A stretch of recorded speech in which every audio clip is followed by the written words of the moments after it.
Hi it's crypto മച്ചാൻ. കഴിഞ്ഞ വീഡിയോയിൽ നമ്മുടെ ബിറ്റ്കോയിൻ്റെ അപ്ഡേറ്റ് എന്തായെന്ന് കുറേ പേര് ചോദിച്ചായിരുന്നു. സോ അതുകൊണ്ടാണ് ഞാനൊരു വീഡിയോ ചെയ്യുന്നത്. കഴിഞ്ഞ വീഡിയോയിൽ ഞാൻ പറയുന്ന പോലെ നമ്മുടെ ബിറ്റ്കോയിൻ ഒരു lower low, lower high, lower low create ചെയ്തുകൊണ്ടിരുന്നതായിരുന്നു. സോ ഇനി ഒരു ലോവർ ലോ ഉണ്ടാവത്തില്ലെന്നാണ് ഞാൻ കഴിഞ്ഞ വീഡിയോയിൽ പറഞ്ഞത്. സോ സ്റ്റിൽ അങ്ങനെ തന്നെയാണ് പറയുന്നത്. നമുക്കറിയാം കഴിഞ്ഞ വീഡിയോയിൽ ഞാൻ പറഞ്ഞ പോലെ ഒരു ഹയർ ഹൈ ക്രിയേറ്റ് ചെയ്യാൻ വേണ്ടി ഇവിടുന്ന് ഒരു ബൗൺസാണ് ഞാൻ എക്സ്പെക്റ്റ് ചെയ്യുന്നത് എന്ന് പറഞ്ഞായിരുന്നു. രണ്ടാമത്തെ വീഡിയോ നമ്മൾ ചെയ്യുന്ന സമയത്ത് ഇവിടുന്നായിരുന്നു ഞാൻ വീഡിയോ ചെയ്തത് 62 നിന്ന്.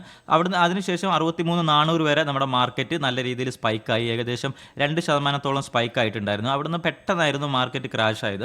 ഇത് വിത്തൗട്ട് ഒരു റീസണും ഇല്ലാതാണ് പെട്ടെന്ന് ക്രാഷ് ആയത്. എന്തുകൊണ്ടെന്ന് ചോദിച്ചു കഴിഞ്ഞാൽ ഈ ഒരു സോണിൽ നിന്ന് നമുക്കറിയാം ഇവിടുന്ന് നല്ല രീതിയിൽ പ്രൈസ് കൂടുന്നുണ്ട്. പക്ഷേ വോളിയം നോക്കുന്ന സമയത്ത് വോളിയം നല്ല രീതിയിൽ കുറഞ്ഞു വരുവാണ്. സ്വാഭാവികമായിട്ട് വോളിയം കുറയുന്നു, പ്രൈസ് കൂടുന്നു.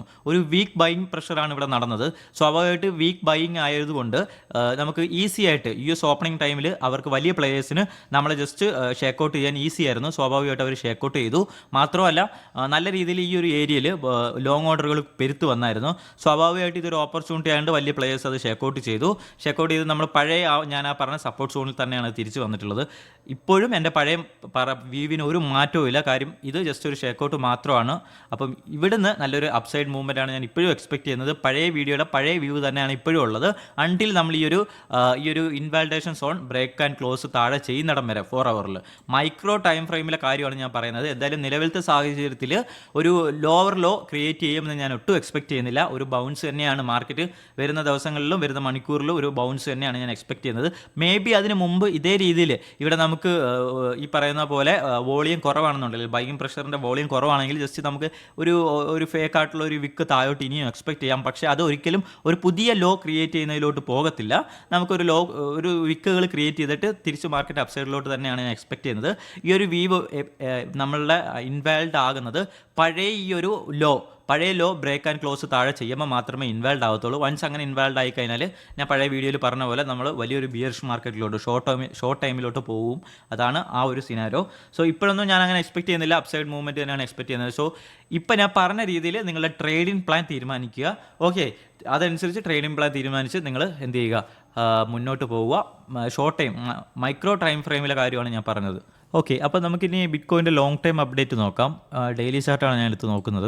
ഡെയിലി ചാർട്ട് നോക്കുമ്പോൾ നമുക്കൊരു സൈഡ് വേ മാർക്കറ്റിൽ പോകുന്നതായിട്ടാണ് കാണാൻ സാധിക്കുന്നത്. പക്ഷേ അറ്റ് ദ സെയിം ടൈമിൽ തന്നെ അവിടെ ഒരു അപ്സൈഡിൽ ഒരു വീക്ക്നെസ്, നല്ല രീതിയിൽ ഒരു സെല്ലിംഗ് പ്രഷർ ഉണ്ടാവുന്നതായിട്ട് നമുക്ക് കാണാൻ സാധിക്കുന്നുണ്ട്. സ്വാഭാവികമായിട്ട് ഇവിടെ 2 സിനാറിയോ ആണുള്ളത്. അതായത് നമുക്ക് അറിയേണ്ടത്, എല്ലാവർക്കും അറിയേണ്ടത് ബോട്ടം എവിടെയാണ്, അടുത്ത ബുൾ മാർക്കറ്റ് വരുമെന്നും അറിയാം, ഇവിടെ സപ്ലൈ ഷോക്ക് ഉണ്ടെന്നും അറിയാം. സോ ബോട്ടമാണ് നിങ്ങൾ തിരക്കുന്നതെന്നും എനിക്കറിയാം. ബോട്ടം എന്ന് പറയുന്ന സംഭവം, അതായത് ഫൈനലായിട്ട് ബിറ്റ്കോയിൻ എവിടെ വന്നെത്തും, എവിടുന്ന് സ്പൈക്ക് ആവും എന്നുള്ള ഐഡിയ ആണ് നിങ്ങൾക്ക് കിട്ടേണ്ടത്. അത് ഈ ലോകത്ത് എൻ്റെ അറിവിൽ ഒരാൾക്ക് മാത്രമേ അറിയത്തുള്ളൂ. അതെന്ന് പറയുന്നത് ദൈവം. അയാൾക്ക് മാത്രമേ അറിയത്തുള്ളൂ. ആർക്കും ബോട്ടം കറക്റ്റ് പ്രിഡിക്റ്റ് ചെയ്യാൻ പറ്റത്തില്ല. അങ്ങനെ പ്രിഡിക്റ്റ് ചെയ്യുന്നത് ഒരു ദിവസം കൊണ്ട് തന്നെ മില്യനറി ആവും. അപ്പം നമുക്ക് കുറച്ച് ഊഹങ്ങളെ പറയാൻ പറ്റൂ, സിനാരിയോകൾ പറയാം. അതനുസരിച്ച് നിങ്ങൾ ട്രേഡ് പ്ലാൻ ചെയ്ത് കഴിഞ്ഞാൽ നിങ്ങൾക്ക് പ്രോഫിറ്റ് ഉണ്ടാക്കാം. ഇവിടെ ബിറ്റ്കോയിനിലോട്ട് അടുത്തൊരു അടുത്തൊരു ബുൾ മാർക്കറ്റിലോട്ട് പോകണമെങ്കിൽ കൂടുതൽ ബയേഴ്സ് വരണം, കൂടുതൽ വോളിയം വരണം.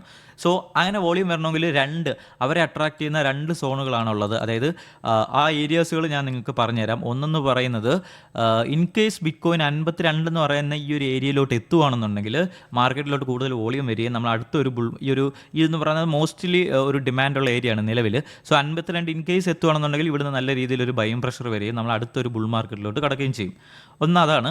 രണ്ടാമത്തെ ചാൻസ്, നമ്മൾ ഈ ഒരു സൈഡ് വേ കണ്ടിന്യൂ ചെയ്തിട്ട് ഈ നല്ല രീതിയിൽ എന്താ പറയുക, ഒരു ബയേഴ്സ് വീക്ക് ആവുന്ന ഈ ഒരു സൈഡിൽ നിന്ന് നമ്മൾ നേരെ തിരിച്ചൊരു 73-74 ബ്രേക്കൗട്ട് ചെയ്ത്, ഈ ഒരു സൈഡ് വേ ബ്രേക്കൗട്ട് ചെയ്ത് ഇവിടുന്ന് ഒരു നല്ല രീതിയിൽ ഒരു ബ്രേക്കും ക്ലോസും കിട്ടുകയാണെന്നുണ്ടെങ്കിൽ നമ്മൾ അടുത്തൊരു ബുൾ മാർക്കറ്റിലോട്ട് കടക്കും. ഇവിടെ കൂടുതൽ ഈ ഒരു ബ്രേക്കൗട്ട് സംഭവിക്കുന്ന സമയത്ത് കൂടുതൽ ബയേഴ്സ് വരും. ഓക്കെ, 2 സിനാറിയോ ആണ്. ഞാൻ എൻ്റെ 52 എന്ന് പറയുന്ന സോണിൽ കുറേ സ്പോട്ട് ഓർഡറുകൾ ഓപ്പൺ ചെയ്തിട്ടുണ്ട് ലോങ് ടൈമിലേക്ക് അക്യുമുലേറ്റ് ചെയ്യാൻ വേണ്ടി. പിന്നെ നമ്മുടെ ഈ ഒരു സോണിനകത്ത് ഓരോ ഡിപ്പിലും ഞാൻ ബിറ്റ്കോയിൻ വാങ്ങിക്കുന്നുണ്ട്. അത് ഏതൊക്കെ സോണാണെന്നുള്ളത് ഓൾറെഡി നമ്മുടെ ടെലിഗ്രാം ചാനലിലും നമ്മുടെ ഈ ഒരു യൂട്യൂബ് ചാനലിലും ഞാൻ അപ്ഡേറ്റ് ചെയ്തിട്ടുണ്ട്. സോ നിങ്ങൾക്കും ആ റേഞ്ചിൽ നിന്ന് വാങ്ങിക്കാം. ഓക്കെ, ഇതാണ് ബിറ്റ്കോയിൻ്റെ ലോങ് ടൈമിലോട്ട് നിങ്ങൾ വാങ്ങിക്കാൻ ഉദ്ദേശിക്കുന്നുണ്ടെങ്കിൽ അതിൻ്റെ അപ്ഡേറ്റ് എന്ന് പറയുന്നത്. Bitcoin once bull market start ചെയ്ത് കഴിഞ്ഞാൽ അതിൻ്റെ ടാർഗറ്റ് എന്താണെന്ന് ഞാൻ നിലവിൽ പഴയ പഴയ വീഡിയോയിൽ നമ്മുടെ ടെലിഗ്രാം ചാനലിലും പറഞ്ഞിട്ടുണ്ട്. സോ നിങ്ങൾ അത് അണ്ടർ എസ്റ്റിമേറ്റ് ചെയ്യരുത്. നിങ്ങൾ വാങ്ങിക്കുക. ബിറ്റ് കോയിൻ ലോങ് ടൈം ഉദ്ദേശിക്കുന്നുണ്ടെങ്കിൽ വാങ്ങിക്കുക. ഞാൻ ഈ പറയുന്ന സോണുകളിൽ അതിൽ നിങ്ങൾക്ക് ചെയ്യാം. ഇനി നിങ്ങൾ ബോട്ടം തിരക്കി എങ്ങും പോകരുത്, വേറെ എവിടെയും പോകരുത്. ഇതാണ് എനിക്ക് പറയാനുള്ള അപ്ഡേറ്റ് എന്ന് പറഞ്ഞാൽ. പിന്നെ നമ്മുടെ ഇപ്പോൾ ഉള്ള പറഞ്ഞത് കഴിഞ്ഞ കുറച്ച് മിനിറ്റുകൾക്ക് മുമ്പ് ഞാൻ പറഞ്ഞത് മൈക്രോ ടൈം ഫ്രെയിമിലെ 4 ഹവറിൽ ഞാൻ പറഞ്ഞത് മൈക്രോ ടൈം ഫ്രെയിമിലെ ബിറ്റ് കോയിൻ്റെ ആക്ഷൻസിൻ്റെ കാര്യമാണ്. സോ അതനുസരിച്ച് നിങ്ങൾ കുറച്ച് മണിക്കൂറുകളോ കുറച്ച് ദിവസത്തേക്കോ നിങ്ങൾ ബിറ്റ് കോയിനിലോട്ട് പോകാൻ ഉദ്ദേശിക്കുന്നുണ്ടെങ്കിൽ അതനുസരിച്ച് ട്രേഡിംഗ് പ്ലാൻ ചെയ്യുക. ഓക്കെ, അപ്പോൾ ഇതുപോലെ അപ്ഡേറ്റും പിന്നെ ഞാൻ ഇപ്പോൾ പറഞ്ഞ അപ്ഡേറ്റുകളും പല മണിക്കൂർ ഇപ്പം ഷോർട്ട് ടൈമിലേക്കുള്ള ബിറ്റ് കോയിൻ്റെ ആക്ഷൻസുകൾ പലപ്പോഴും മണിക്കൂറുകൾ അനുസരിച്ചാണ് മാറുന്നത്. സോ അതെല്ലാം ഞാൻ അപ് ടു ഡേറ്റ് ആയിട്ട് നമ്മുടെ ടെലിഗ്രാം ചാനലിലാണ് അപ്ഡേറ്റ് ഇടുന്നത്. സോ നിങ്ങളെല്ലാവരും ടെലിഗ്രാം ചാനലിൽ മസ്റ്റായിട്ട് ജോയിൻ ചെയ്യാൻ ശ്രമിക്കുക. Okay, thank you.